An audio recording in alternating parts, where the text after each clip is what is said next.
great, we're supporting the patient. Great, we can get them up and rehabbing, but at what cost?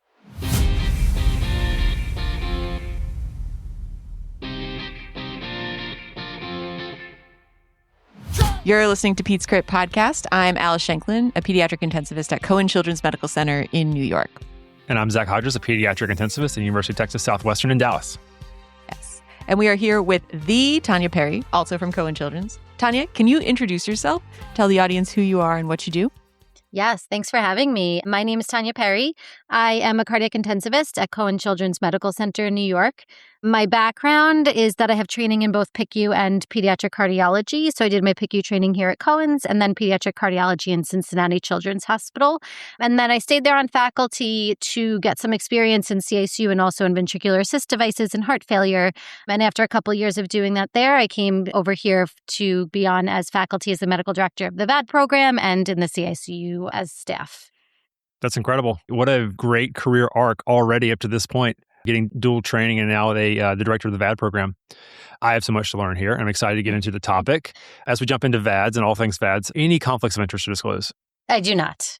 Sounds great. Now I'll turn it back over to you.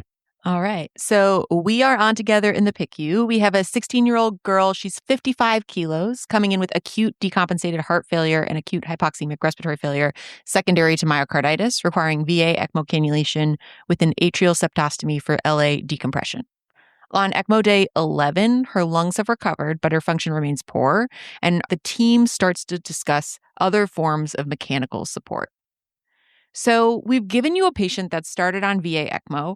Why are we even trying to get her off of VA ECMO?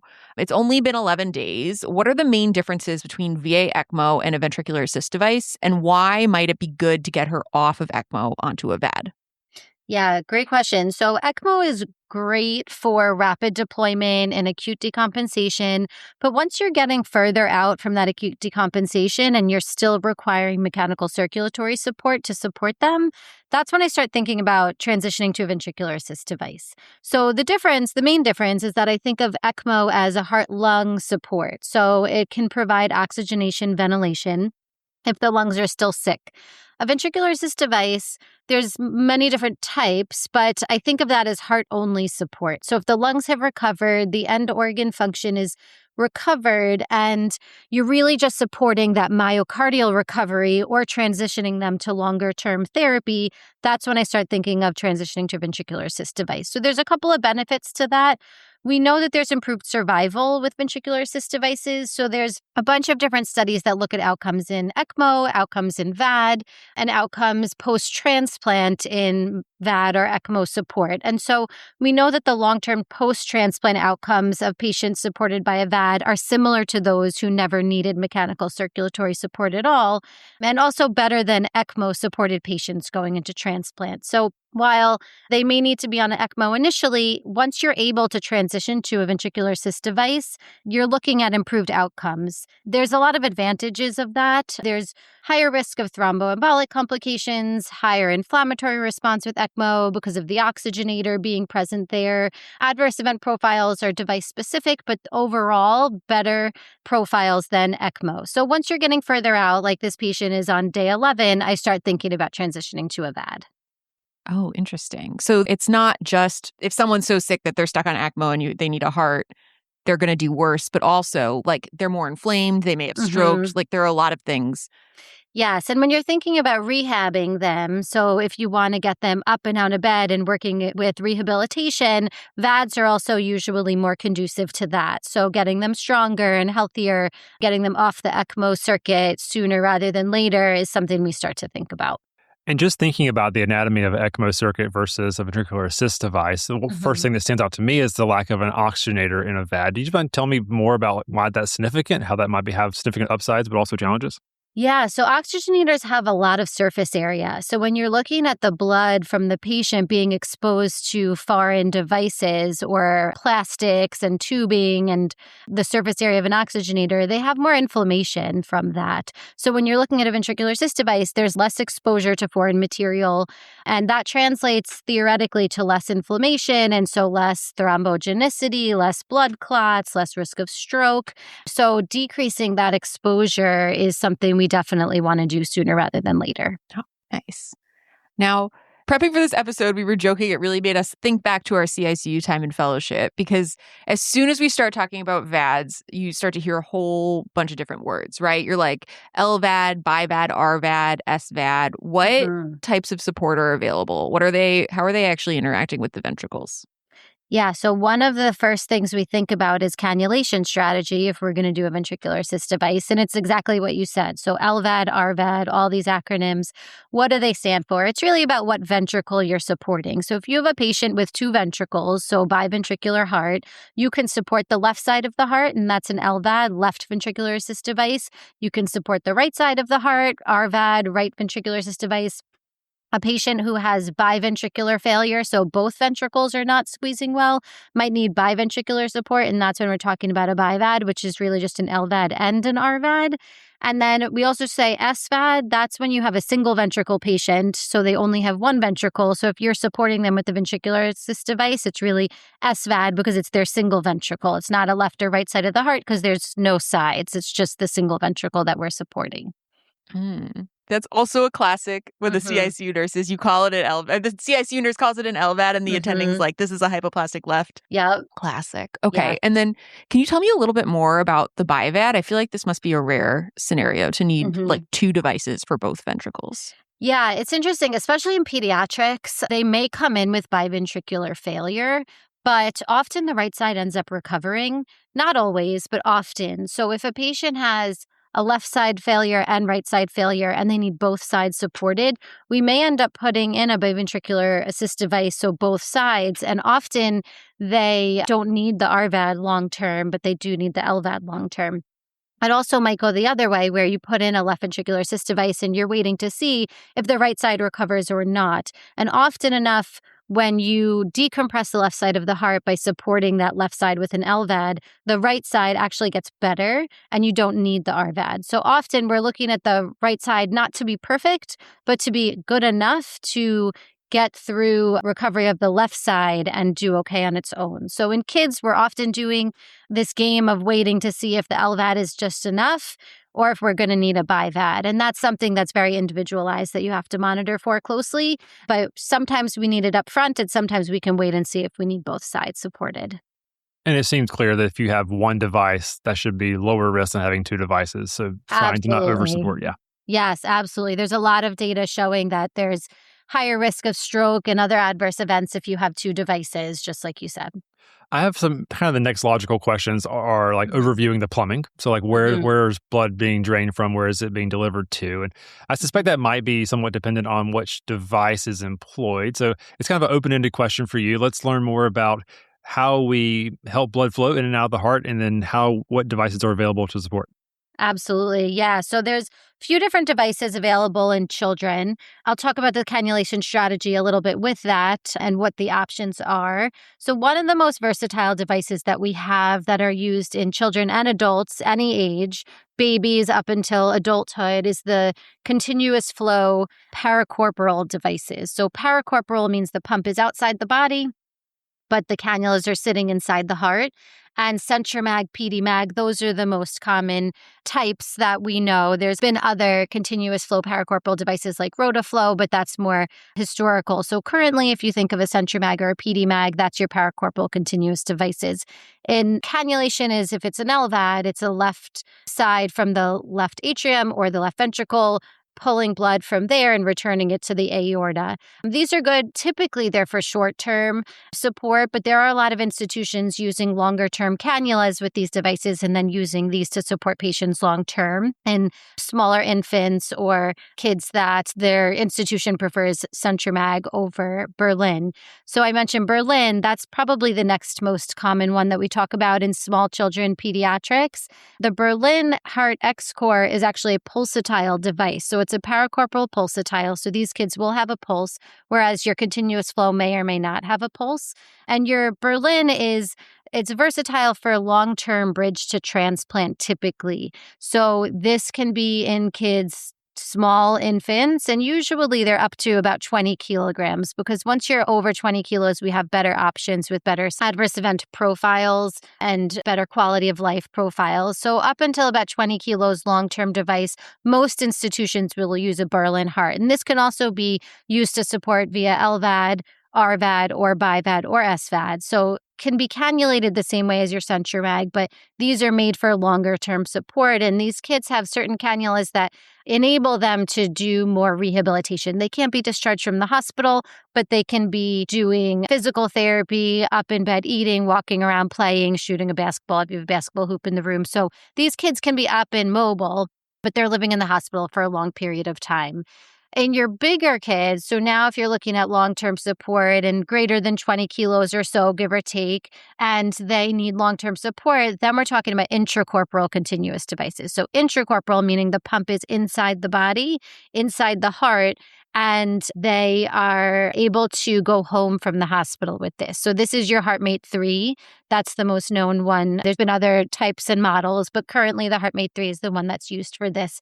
And luckily the child could go home, but it's only useful in larger children or adolescents because it's designed for adults and extrapolated to children, which is a lot of what we do in medicine. Two others I'll mention is the Impella. So the Impella is a short-term percutaneous device that is put in through the axillary artery or the femoral artery, and the inlet of the device where it's pulling blood from sits in the left ventricle, and then it pulls blood and returns into the aorta. So the outlet sits just above the aortic valve. This is really short term, so you're thinking days to a week or two before you're looking to transition to either recovery or another longer term device. And then the last one I'll mention, which is much more rare, so I'll just mention it for commentary's sake, but the Syncardia Total Artificial Heart is a last resort for larger adolescents. Again, this was designed for teenagers or adults, and it has a 50 cc pump and a 70 cc pump, but neither of those will fit in smaller kids. And this really replaces largely the entire heart. And it's good for adolescents with biventricular failure, so intractable arrhythmias, intracardiac thrombus that would prohibit you from putting a device into the heart because you could pull that thrombus into the device. So this would replace the whole heart. So that's another option. Not many institutions do this, but there are a handful of institutions that have that as an option as well. So I think I'm starting to understand some of the options you have here. It seems that when you're choosing a particular support device, you got clear geometry and physical space needs. You can't put a large bump in a small baby. Mm-hmm. And then you're also having an idea of how long you intend to use this device. Yes. Do you mind just kind of otherwise overviewing what is your thought process when deciding about the type of circulatory support for a child that might need a VAD? Yeah, so in general, the device we choose for each patient will depend on the underlying diagnosis. Then we're thinking, what is the anticipated duration of support? And then what is the size of the patient? So some devices are only meant for short term, some are meant for longer term, some are only designed for adults. We extrapolate that to bigger kids and adolescents, but we can't put them into smaller children. So there's a couple of different things that we'll think of. So they're broadly categorized into duration of support, temporary or long term. The design, we're looking at either pulsatile or continuous flow devices. And then how are we able to implant? So is it short term, we can intravascularly implant percutaneously? Is it smaller kids, so we have to do a paracorporal device? Or is it a bigger kid where we can do intracorporal device? And those are probably the biggest things that we think of, basically size, diagnosis, and duration of therapy. And then, Alice, I know we're going to get to these cases pretty quickly, but this question exposes my naivete perhaps to the topic. But, when we're committing a child to a VAD, is the ultimate disposition for this child a heart transplant, or might there be other indications for a VAD other than that? Yeah, this is a great question too. I think the immediate thought is often, oh, they're getting a VAD, they need to get a transplant. And while that is often the case, especially in pediatrics, if we're putting in a ventricular assist device, most of them, if you're looking at the data, go to transplant. But that's not necessarily always the case. And we're always looking for recovery. So the best case scenario is we put a device in, we're decompressing the heart, giving that myocardium time to recover, and we're able to take the VAD out and they don't need a transplant. we may not know when we put the device in where they're going. So I like to say when you're putting in the device, you're not always knowing the path that the patient's going to take, and you don't need to know the path that the patient's going to take. So you may put in a device not knowing where you're going, and then over time you sort of sort it out. So it can just be more of like a bridge to decision and a bridge to more information and support the patient to see where they're going to go in the future. Are they going to recover? Are they going to need long-term device therapy? Are they going to need a transplant? And so that's something that you can sort out sort of afterwards. There's also destination therapy, which is less common in pediatrics, more common in adults, but it is something that we do see now becoming more frequently, especially with adult congenital heart disease, where they're older and they may not want a transplant or they may not be a candidate for a transplant. So if they get something like a HeartMate 3, they can go home with that and they can live on that device for years. So we may not always know. It's often yes to transplant, but it may not necessarily be the case. Oh, yeah. I feel like I've seen the HeartMate 3. I'm not sure in clinical practice, but definitely on social media, they got those two drive wires and they talk about. Yes. Okay, I wanted to follow up on the duration of therapy and how these things are classically thought of. So the Impella is literally, it's like a tube, like an intravascular. And then so it's in the LV, shooting blood out of the aorta. I can imagine that you can't go home with that. You can't live with that for a long time because it might like move, right? Like an ECMO cannula. I'm curious about why Centramag and Pedimag are thought of as shorter term. Is it because the Berlin offers like the pulsatile flow and that's better? Is it like a different stroke risk or just better for the body or something? Yeah, so there are benefits to pulsatile flow. Centramag, Pedimag were initially designed for short-term therapy. And so they don't have, it's more about the cannulas. They don't have cannulas that are made to go with Centramag, Pedimag that are long-term cannulas where the patient's skin sort of grows over the cannula, they stay in place, they don't have a high infection risk, they're able to mobilize with them.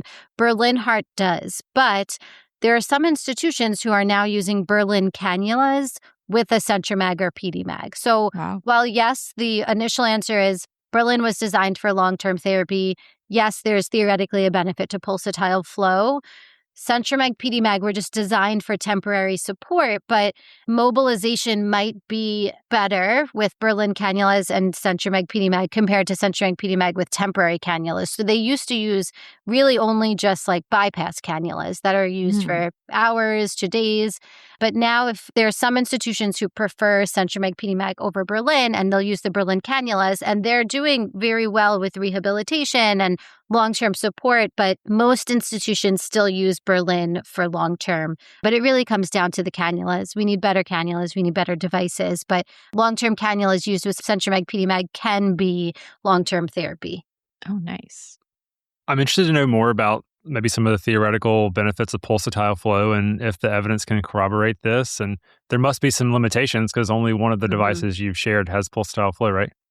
Yeah, so a lot of this is also comes down to the adults' data. So we don't have a ton of data for pediatrics. Kidneys like to see pulsatile flow, so there's a theoretic improved advantage to kidney perfusion with pulsatile flow.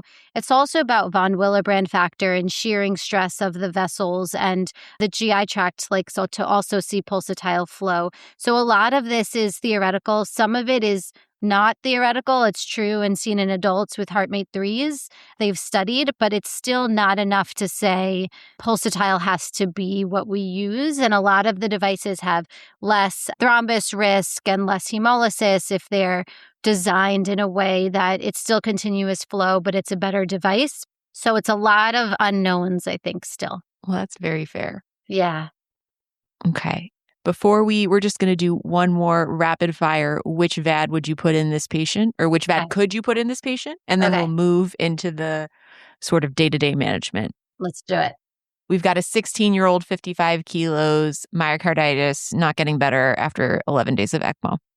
Temporary support. You could do Impella or you could do a Centramag.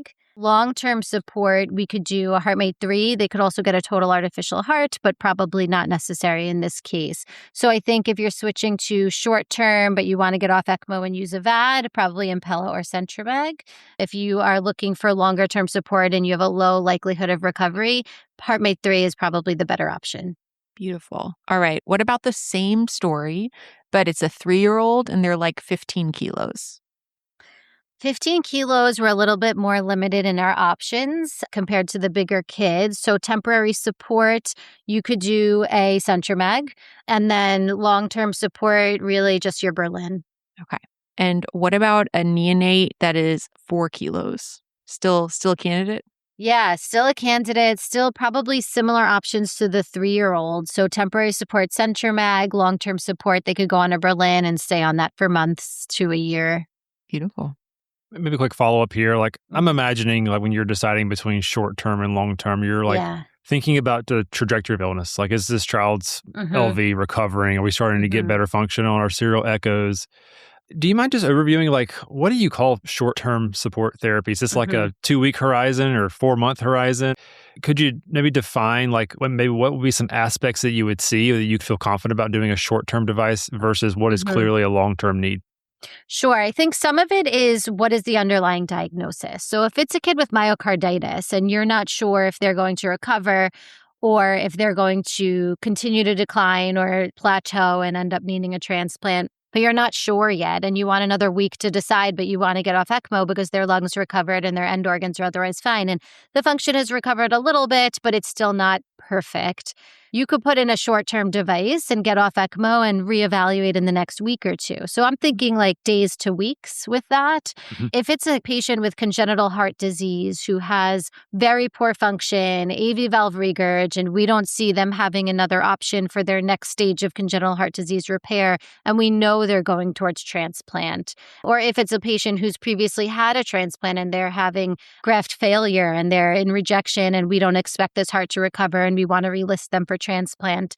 Those are the kids looking at the diagnosis that I probably just say, okay, we need longer term support because that's the quicker you can get them.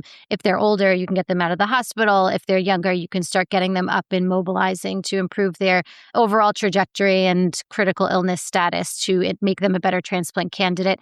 But they could stay on those for months to years, honestly. So I'm thinking, what is the diagnosis? What is likelihood of recovery? Do I want a week or two to figure it out? Or do I know I'm going to need longer than that? And I'm going to need more like months to see if that heart recovers. Or I know the heart's not going to recover and I'm going to transition them to more durable long-term support and list them for transplant. So I'm thinking days to weeks versus months to a year. That's helpful. Thank you. Of course.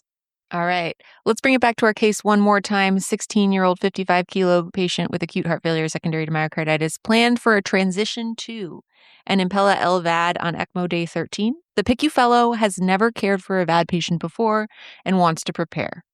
So what is the procedure going to look like? What vessels are they using to get this Impella into the heart? So 16-year-old, 55 kilos, good-sized patient. So has a good couple of options here. The Impella is a great option to get off of ECMO and decide where are we going. So that's the path that we're not sure yet, but we're hoping they recover, but we need a little bit more time. So the Impella could be placed, and that can be either to recovery or to more durable support. So it's useful in this patient population. So it can be used for bridge to decision for durable support or transplant. It can also do something called left heart unloading on VA ECMO. So sometimes when they're on ECMO, we'll put the Impella in before they come off, and that helps us get off of ECMO. Or they can come off of ECMO and we can place the Impella. So it can be in tandem or it could be something that we put in afterwards. And that really is when it's put on. When they're on ECMO still, it's to minimize that LV distension and promote myocardial recovery, and that LV decompression could potentially help them recover faster and get off ECMO faster. So those are the things I'm thinking about with this patient specifically. How are we going to support them? There's a couple of ways that this goes into the body. So if we're putting it in, it could go either axillary or femoral, and we're really looking at the size of the patient's vessel. So a lot of smaller kids, if we're pushing the envelope of what sized kid can get an Impella and are on the smaller end of what's okay, we may need to image the arteries either with CT or ultrasound, measure the arteries, see if the axillary artery is big enough. Axillary artery is preferred over femoral artery because they can walk around. It's really like a rehab thing. So if it's in the femoral artery, they really have to keep that leg still. We usually put a brace on it, keep it straight so that we know they have good flow and good perfusion. So if we're able to do it in the axillary, that is what we would prefer. There was a brief report recently back in 2025 that described described pediatric patients supported with the Impella, and they looked at 150 patients, and the median weight for that group was 62 kilos, so similar to our patient. But they had a kid as small as 19 kilos. So that's really pushing the envelope of the smaller end, but is a size that we can start talking about this as an option. 40% of those kids had an axillary artery implant, and there was about 30% in the femoral artery. Others had direct cannulation, so open chest. But most patients had dilated cardiomyopathy. There were also transplant graft dysfunction or congenital heart disease. Some were supported with ECMO before the Impella and then transitioned. Some were used in tandem. So these are all ways that we can support this patient, but she would likely be cannulated, she or he would likely be cannulated via the axillary artery to place the Impella in the LV for recovery, or could be used as a bridge to more durable support. Another question that exposes how little I know. Like, is this the Impella? Is this something being placed in the cath lab by your interventionalist, or is this like direct visualization in the OR? Most of the times I've seen it, they do it together. You could do it in either place. So it depends on the really staffing preference of the proceduralist. Often the surgeon is sewing on a graft for the interventional cardiologist to place the Impella through a graft on the axillary artery. So they're doing it together. They're using fluoroscopy, but it can be done either in the OR or in the cath lab as long as there's fluoro available in both places. So some institutions prefer to do it in the cath lab. Some institutions prefer to do it in the operating room. Oh, nice. That makes sense. All right. So once it's in, the patient comes back upstairs. How do we know if the cannulation is successful? Like, how do we know if the device is working well? Yeah, good question. So things at the bedside. So what are we looking at to say, okay, this went well and the patient's fine? So thinking about what's the goals of this device and are we achieving those goals of this device? So one is, are we unloading the left ventricle? Two is, are we improving systemic perfusion and cardiac output? And are the hemodynamics stable? So I like to think of it as looking at your patient first is what we should always really be teaching in the ICU. Then looking at the device to make sure that's functioning well. And then using echocardiography to answer any unanswered questions. Is the device in good position? Is it doing the decompression that we need? So when I'm looking at hemodynamic parameters, it's really your typical parameters on clinical assessment. So how is your blood pressure? Is your mean arterial pressure appropriate for age? You may not have a systolic and a diastolic pressure because you have continuous flow. So you may not see that pulsatility, but your mean arterial pressure should be appropriate for age. What are your NIRS and your mixed venous doing? Is it appropriate to support that you have good cardiac output in this patient? Is your lactate clearing or low? Do you have end organ perfusion that's adequate? So looking at your kidney markers, your liver function, is the patient peeing so their urine output's good? So your typical markers of, is this patient well supported? Do they have adequate cardiac output? Then I'm going to look at the device. So once I know the patient looks okay, we're stable there, how is the device functioning? So is the flow rate stable? We set something called a P level. And then as a result of that level that we set on the Impella really decides how much flow that patient's going to have. So is the P level set to a level that's giving them the desired flow that you want, which in an adult, you're thinking 2.5 liters per minute. And in children, we're doing cardiac index. But whatever your goal is or whatever you need them to have, are you achieving that? And then you want to see consistent flow. You don't want to see alarms. There's other parameters like your motor current that just tell you the health of the device and how it's functioning. So is it functioning well? And then if I have any other questions, I want to know if we're in a good place as far as, is this flow enough? Is it decompressing the left ventricle enough? I might get an echo. It can tell me device position, that it's positioned across the aortic valve with the inlet in the left ventricle and the outlet in the ascending aorta. Is the left ventricle smaller? So is it being decompressed? Is it less distended? Is the aortic valve opening? So you know if the heart's contributing any native cardiac output or if the device is doing all of the work. And also you can look at the right heart. If you're only supporting the left heart and it's a biventricular patient, you want to make sure that that right heart is doing enough to get enough preload to the left side so that your pump can work effectively. So those are the things I'm looking with echo. So those are really the 3 overview ways to assess how the patient's doing at the bedside once they come back. Oh, wonderful. The P level is interesting to me. Is this like analogous to your RPMs on ECMO? Yes, it is. So there's P levels 0 to 9, and it's similar. Instead of turning a dial. You're just going up a level. So it's just the way that the Impella is programmed, but at a different level. Think of it as your RPMs. As you go up on the P level, you have more RPMs. You should be getting more cardiac output. Nice. And is this is only an Impella specific setting? Mm-hmm. It is. Okay. Yes. Interesting. That makes me feel better for not hearing about it before. 100%. I imagine like as you want to advance that child's cardiac output, you increase the P level and perhaps that gives you more flow, but there will be consequences to that. So we tell us like what might be some of the side effects if we're pushing this device too much.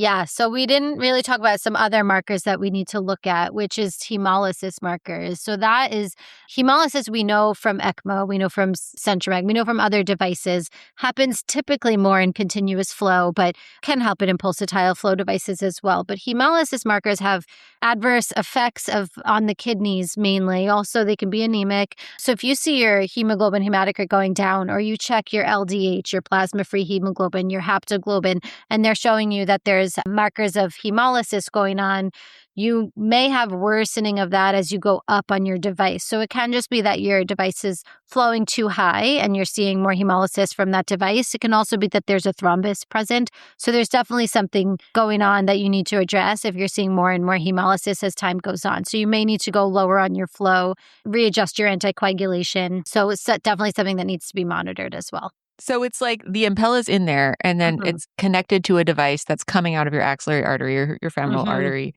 Yes. Is there like a wire that like connects to the device where you program it? Yes. So the device itself sits from the LV to the aorta, but then coming off of that, it comes out of the skin. If it's axillary, it's up near the shoulder and it's stabilized in place. And then that line is connected to the console that sits at the bedside. So there's a small console at the bedside, and that's usually on a cart on wheels. And that is where you read all your settings. You see your display monitor. You make sure the device is in good position. You're checking everything that you need to check, making sure the settings are good. But that is connected to like a drive line that goes back in through and connects to the device. Okay, excellent. Yeah. I'm imagining the DC CICU people listening and being like, we totally saw this together, but I don't think I have actually. Yeah, it's more and more in pediatrics now. That's why this brief report that came out in 2025 that had 150 pediatric patients was like a huge number. Because if you go back a couple of years, it was a very rare thing that we supported kids with Impella. Adults have been doing it forever, but all these devices are designed for adults and then we extrapolate them into peds. We really need them to design devices for peds first, but I don't think that's where the money's at. So we end up extrapolating all of this to kids. And so it's relatively newer for pediatrics. There is an FDA approval to use it in pediatrics that just came out in the last couple of years, but before that, it was all off-label, like most things we do in pediatrics. So while you think you should have seen a lot of these, 5 years ago, we weren't doing a lot. So 150 patients in 2025 report, it's not that many, and that's national, that's multi-institution, that's the entire Action Learning Network of how many we've seen as a community. So it's really not that many. Oh, yeah. Didn't have one of the 150. No, yeah, that makes sense. Exactly. Wow. All right. Okay. So before we move on to the next device, say you're a first-year PICU fellow, you're pre-rounding. What independent and dependent variables am I looking for in the morning prior to rounds? Yes, on your console. So you have this device. It's percutaneous. It's axial flow. We've already said the inlet's sitting in the LV. The outlet's resting just above the aortic valve. We set the P level. So based on the P level you choose, you're seeing what is your flow rate. So it's going to give you a liters per minute of what your flow rate is based on the P level you set. So that's something you want to know if it's typically sitting at 3, but now all of a sudden you're at 1, or it's now all of a sudden at 5. That change is interesting. So you want to know what your trends are. You want to know what your baseline dependent variables are, which is your flow rate. Motor current is something we haven't really talked about. That's the amount of energy required to achieve a set amount of RPMs. And that's important really, again, more for trend purposes. So if there's a sudden rise in your motor current, that might indicate that there is device malfunction, or that there's a clot there, or that your afterload on your patient has increased significantly, so it's working a lot harder. So just knowing your trends is important. And then your pressure signals, it's going to give you a pressure of the inlet and a pressure of the outlet. And that helps to know what the device placement is, but it's also a blood pressure, so you can use it clinically too. So you want to know what your LV pressure signal shows. So that's giving you really your LV-EDP. And then you have an aortic pressure too, and that's giving you your aortic blood pressure. So those are the other things that I think at the bedside are worth noting when you're doing your rounds. Oh, Excellent. Excellent. Yeah. Alice, shall we move on to Berlin? Let's do it. All right. So we're on the heart failure service here in the ICU. And perhaps in the next room, we have a 15-kilo 3-year-old who's on day 45 of their Berlin heart X-core therapy. Mm-hmm. So like kind of zooming in on Berlin, what is Berlin heart X-core commonly used for? And we can chat more about the logistics here. Sure. Berlin heart X-core is typically used for bridge to transplant. So you're thinking these kids are probably going to need a transplant. So it's used for longer term support, durable VAD therapy in infants and really up to 20 kilos. And that can be used into adulthood. There's multiple pump sizes. So you can use this for as big of a kid or adult that you want, but we tend to have better device options once you're reaching that 19, 20 kilo patient. So I would say a patient who you expect to need a device for months to a year and is likely going to transplant and is infant to about 20 kilos, is this probably the device choice. And so if we're leaning in on taking care of a preschool age child who's receiving a Berlin heart, what might be the cannulation strategy used in that case? Yeah, so this cannulation strategy can be used LVAD, RVAD, or BiVAD, or SVAD, which is a little bit like what we talked about in the beginning. So the patient's going to need surgical cannulation. So we talked about the Impella a bit, how it can be percutaneously placed. This is done in the operating room. This is done via median sternotomy. This is a surgical cannulation. So it's a little bit more involved. The external pump hangs outside the body. So you have 2 cannulas coming out of the chest, and then it's connected to your pump. And then that pump is connected to your external driver where you set your settings and it gives power to the pump. So if it's a left ventricular assist device, the inflow is going to pull from the left ventricle apex or the left atrium, and then the outflow is going to go into the aorta. If you're supporting the right side, you're having inflow from the right atrium and outflow into the pulmonary artery. So it's doing the work of the right ventricle. A BiVAD uses both LVAD and RVAD. And then SVAD, again, is your single ventricles. So it can be from your common atrium or ventricle, and it goes to the aorta. And there probably can be a whole talk on single ventricle assist devices because there's a lot of nuances and differences based on the anatomy and depending on the stage of palliation these patients are at. And there's a lot more that we're doing with them now and a lot better outcomes than there used to be. But that's another option, is to support the single ventricle with the Berlin. So much in the same way, I imagine with the Berlin, there are settings that you input, and then there are variables that you monitor. You mind just kind of overviewing what are the independent and dependent variables here? Absolutely. So when I think of the Berlin, it's a pneumatic device. So your external ICUS driving unit, that's the big console that you see getting pushed around next to the kid. It pumps air into and out of the pump's air chamber. And that causes a polyurethane membrane to move in a pulsatile manner, pushing blood in and out based on how much air is pushed in and out. And that mimics the heart's natural pumping action. So the things that we set to get this pump to move in and out is the pump rate. So how many times is it going in and out, or how many times is that membrane moving per minute? And then we also set how long is it filling and how long is it ejecting for? So we call that the percent systole. So for each cycle, how much time is it spending in systole ejection, or how much time is it spending in diastole filling? And then we also set a pressure for the systolic and the diastolic phase of that cycle. So you set the pump rate, the percent systole, the systolic pressure, and the diastolic pressure in order to have adequate fill and eject of blood to support that patient.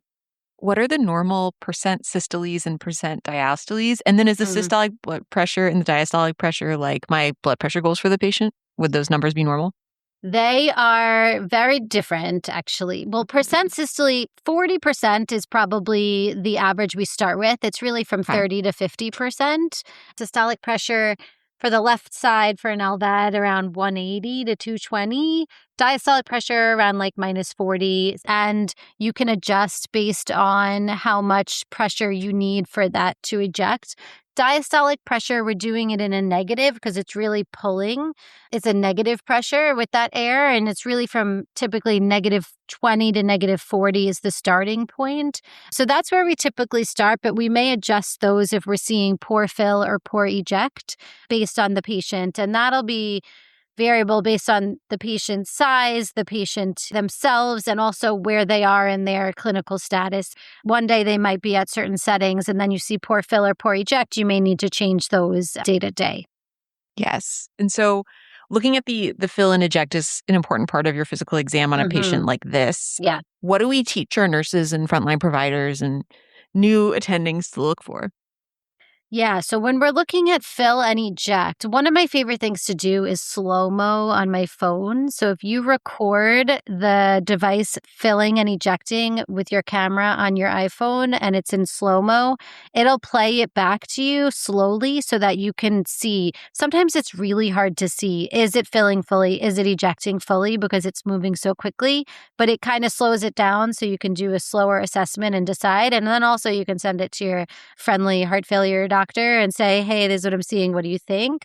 But there's a couple of reasons for that. So if it's filling poorly, they might be dry. It may just be a patient thing where you need to give them more volume. You also want to worry about the right heart. And because the first thing that I was taught was you don't leave the operating room without the left side of the heart being supported by seeing it fill well. So if you see the left side of the heart not filling, is it because your RV is failing, or is it just you need to adjust your settings or give the patient volume? And that is something you don't want to leave the OR, because if you do need a right-sided pump, you don't want to leave and then decide, oh, we have to go back. This isn't working. But the first sign of RV failure is your left-sided pump not filling well. So you want to look at your RV, you want to look at your patient's hydration status, but then you can change your settings too. You might decrease the percent systole if they're not filling well. That gives you more diastolic filling time. You might want to increase the diastolic pressure to augment filling. You could decrease the rate, again, giving the patient more time to fill. And then ejection. Poor eject is most commonly due to hypertension. So is the patient not sedated well? Do they need more pain medication? Do they need afterload reduction? If all of that's fine and you're still having poor eject, you might want to increase the percent systole or the systolic pressure to get them to eject better. You know, one mantra during my time in the cardiac ICU and managing a handful of patients on a ventricular assist device, I think almost every day on rounds, we heard that VADs are preload dependent and afterload sensitive. Yes. And it seems like this is exactly where this comes in. You're troubleshooting poor flow. You know, is this a device problem where we need to adjust one of our settings, or is this like are we hypovolemic, or are we agitated, hypertensive? We need to titrate our afterload reduction. Yeah. And are they bleeding? I mean, the first post-op night, if they're losing a lot of blood, you'll see that in your pump because it won't fill well. You just need more preload. Absolutely. Looking at it globally, when you have a patient on ECMO, you look at the cardiac index that you're achieving and you say, okay, they're like X amount of supported. How do you get that number from a Berlin? Good question. So the Berlin is in the process of having another driver, the active driver, and that can have a flow meter. So that could give us our cardiac output. Wow.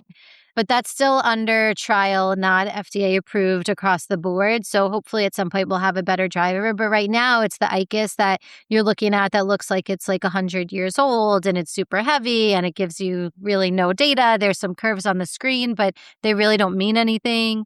So in order to know how much cardiac output your patient's getting, you're really just having to calculate it yourself. So you know your pump size, right? So if it's a tiny baby, they're going to have a 10 cc pump. If it's a bigger kid, maybe a 3-year-old, maybe they have a 25 cc pump. But the pump sizes, there's 10 ml pump, 15, 25, 30, and then higher. But that's probably the most common sizes that we use. So you know how much, if it's full fill and full eject, and each time the membrane moves, they're getting a full filling of that pump. That's how much that beat is. So if you have a 10 cc pump and the rate you said is 100, you know they're getting a liter per minute because you're doing 10 cc's times 100 times a minute that patient's getting the cardiac output. So you really have to calculate it yourself, but there's assumptions there because you're assuming it's full fill, full eject. So maybe it's a little bit less if it's full fill, partial eject, or vice versa. But you're really having to calculate it on our own. But hopefully in the future, and if the active driver does well and we're able to use a flow meter, although there's, discrepancies with the flow meter and margin of error there too, it'll at least give us a little bit more information. But right now we're just calculating it based on how much is the pump pumping per minute, how big is the pump, and then you can divide that by your BSA to get your cardiac index. Oh, beautiful. I love the simplicity of it. Yeah, How you it really is like throwback. Yeah. Yes. And the ICUS driving unit, that's the giant gray cart that's yeah. like sometimes beeping. Yeah. It reminds me of like oscillators. Like you That's look what I at was them thinking. and you feel like, how is this still what we use today? But it works. It does work. Yeah. I can't imagine a better way to like really ingrain cardiac physiology than like heart rate, stroke volume. Yeah. Index it to the body. Exactly. Yeah. Back to basics. All right. Beautiful. We've talked about the different variables that we're gathering, how we're assessing it on physical exam. What other common complications are we looking for, right? Say you're the bedside nurse and you need to like be assessing all of these things every day on your patient.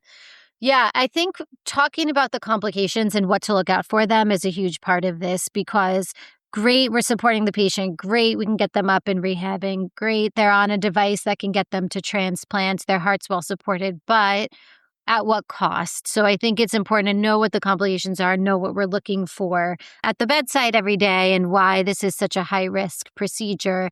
And so the biggest things, I think, infection's always something. So when you have a line, you're thinking it's infection risk. In the ICU, I mean, there's infection associated with any device we use. This is a huge device with huge cannulas that's going into the heart, coming out of the patient's skin, and is in there for usually months, if not a year, depending on waitlist times and how the patient's doing and if they're ready for transplant. So you're looking at the driveline site, you're looking at the cannula site. So is there redness? Is there discharge? Those dressings are being changed frequently by either the bedside nurse or the VAD coordinators. So they're always looking at those sites. So infection is always a big one, but that goes across the board with any real device in the ICU.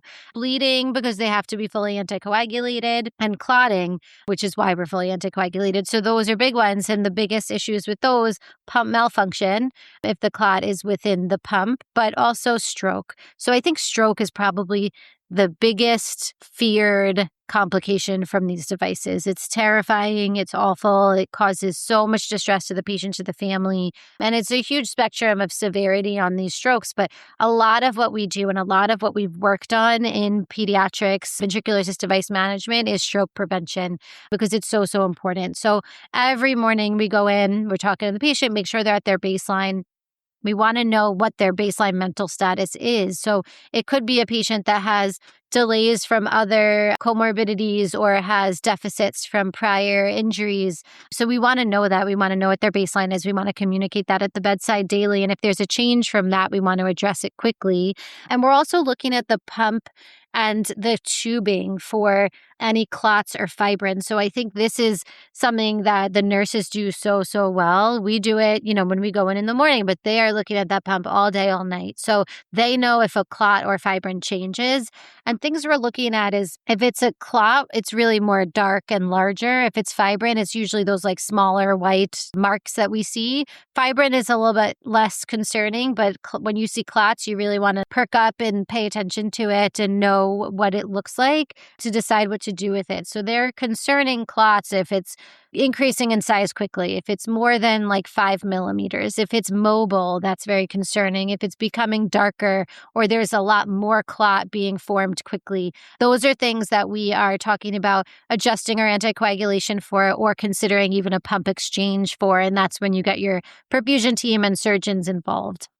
So other things that you want to look at is how is it running? Are you filling and ejecting well? Is there any recent alarms? Is there any unusual sounds coming from it? Are there any sudden flow drops? Things like that. So how is the pump functioning? Is it plugged into the wall? Is the battery appropriately charged? And then things that would make you concerned for right ventricular failure if it's a patient with 2 ventricles. So is the VAD filling well? Is there more edema? Is there markers of poor end organ perfusion, increasing CVP if you're measuring them? Those are the things probably I look at bedside the most. Oh, excellent. Definitely, yeah. Monitoring those clots and thinking about when to change out the device. Yes, very scary. Now, I wonder, it's interesting because I wonder if I'm, an experience hearing you sort of walk through these things and say Berlin for under 20 kilos, heart rate 3 for over. makes me think about patients and wonder if they would have been candidates for a HeartMate 3, at the time and what the situation is. How might the HeartMate 3 sort of fill this role in the future, or like candidate for a HeartMate at all? And then we have the HeartMate 3. Yeah. HeartMate 3 is a great device. Adults have been using it. It's been really innovative, the adult world, on how they've improved ventricular assist devices. So there's been other intracorporal continuous flow devices. The HeartMate 2 was one of them. The HVAD was one of them. Neither are no longer on the market and really have been replaced with the HeartMate 3. The problem with the HeartMate 3 is for our population is size. So adults do face this as a challenge in like smaller adults also. But with us in pediatrics, it's like a huge part of our population that this device just won't fit into. We've pushed the envelope in doing things like fit studies. So you can do a CT of a patient's chest and then do virtual reality fit to see if that device will fit in the child, because it's not necessarily just their weight. Like you can have a 19-kilo kid with a chest size that's adequate to fit a HeartMate 3, where you might have a 25-kilo person and they just have a smaller chest and they can't fit it. So the surgeons and the imagers in the cardiology world have done a lot to try to really push the envelope in fitting these better devices into smaller patients. But there is a limit. Why these are better? It's because they could go home. They could go live their life. They're still connected to a driveline and batteries and have to do dressing changes and be on oral anticoagulation, but they get to go home, and the risk of adverse events is so much lower in intracorporal continuous devices compared to paracorporal devices, pulsatile or continuous. So you really want to use them if you can, if you need long-term support. And it reached FDA approval for kids in 2020, which was a huge milestone and a great showing of how the pediatric heart failure community can partner with industry and the FDA to do things that are better for kids. But there's still a lot of limitations. Hopefully at some point devices will be designed with children in mind first and not after, but there's a lot of need there. But the device would need to be smaller. It would need to be able to fully replace, paracorporal devices in small children. And I think we still have a lot more work to do in that department. Oh, absolutely. Yeah. So if you know any engineers, it's a great field to go into. There's a lot of needs. Field is wide open. Field is wide open for industry engineers. We are happy to partner. Excellent. All right. Now let's do one last one to really round things out with our devices here. So down the hall, you have a 4-kilo, 3-month-old on day 17 of their Centromag LVAD. So this seems like the Centromag is sort of, I gave you a 4-kilo patient, but I could have given you a patient of literally any size, right? Yeah, Centromag is extremely versatile. If you use temporary cannulas, it can go in very quickly. If you use more longer-term durable cannulas, you can be on it for a long time.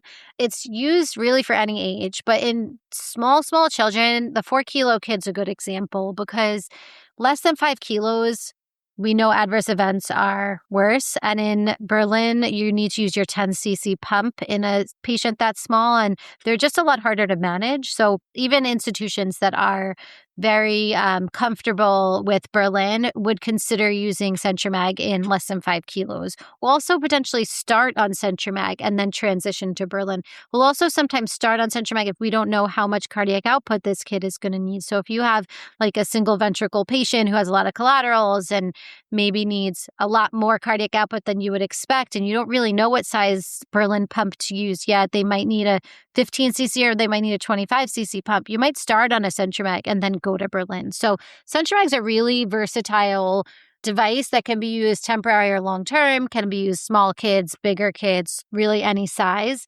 Can also be LVAD, RVAD, BiVAD, or SVAD. So really you can use a Centromag in any sort of scenario. Is Centromag and PDMag like very closely related? Or Yeah. How should I think of those differently? Same device. PDMag is smaller, so it just has the amount of flow that a PDMag can flow is less than what a Centromag can flow. So depending on the size of the kid, if it's a small baby, you'll probably be okay with a PDMag, as your upper limit of how much flow you're going to need will be well within what it's capable of. And then if you have a bigger kid, you'll just use a Centromag. But it's otherwise the same device, same design. Nice. And as I understand, this is another surgical cannulation with more traditional, I guess, like insertion or input and output sites. Is that right? Yeah, so this will still be your median sternotomy. Whether they use temporary cannulas or longer-term durable cannulas is a different cannulation technique that the surgeon will do. But either way, you're going in through the chest and it's surgically placed in the OR. Nice. Now, I'm pre-rounding for the first ever time on a CentroMag or a PediMag VAD patient.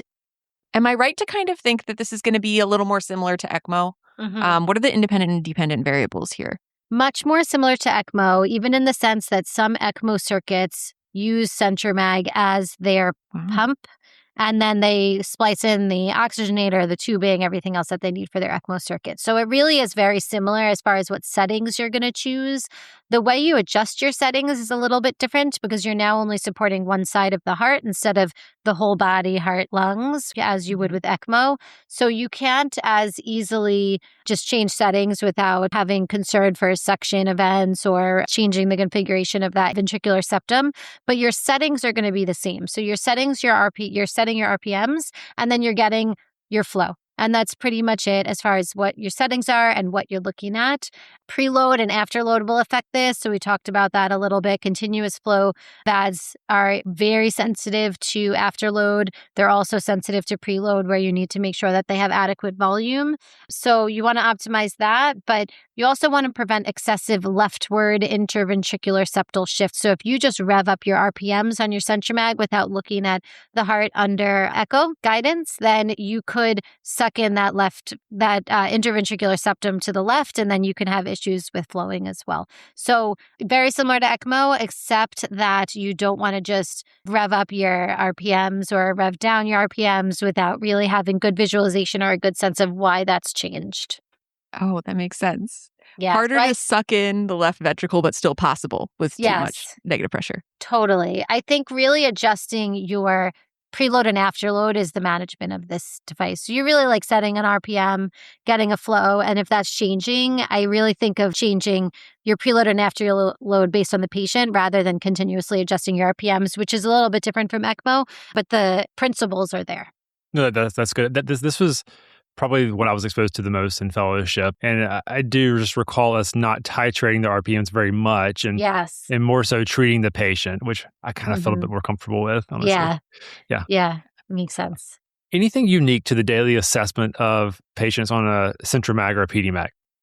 I think it's very similar to the Berlin. We're definitely continuing to look at that clots and fibrin. So big clots, movable clots, increasing clot burden. You're concerned. You might want to adjust anticoagulation or do a pump change. You're looking at how the patient is responding. Are they well supported? So that comes back to our clinical assessment. Still risk of infection, still risk of the right ventricle failing, still risk of clots, stroke, bleeding. So very similar, just knowing that there's less to look at on the device because the device is really just your RPMs and your cardiac output, but your clinical assessment is still just as important. Oh, excellent. All right. Well, Dr. Tanya Perry, this was such a fabulous VAD overview. Anything to sort of recommend to listeners as we wrap up here? This was great. I really appreciate it. You guys are awesome. Nothing else I could think of other than ask questions, learn what you want to learn. I did not go into this thinking VAD was going to be one of the forefronts of my interests. And as I learned CICU and PICU and ECMO and got really interested in ventricular assist device and got a good mentor, I really leaned into this. And I think it's a really interesting field that's constantly evolving. Collaboration is huge in this field. I think because we have such low numbers of patients on these devices, working with people who do manage these kids at other institutions is where we learn.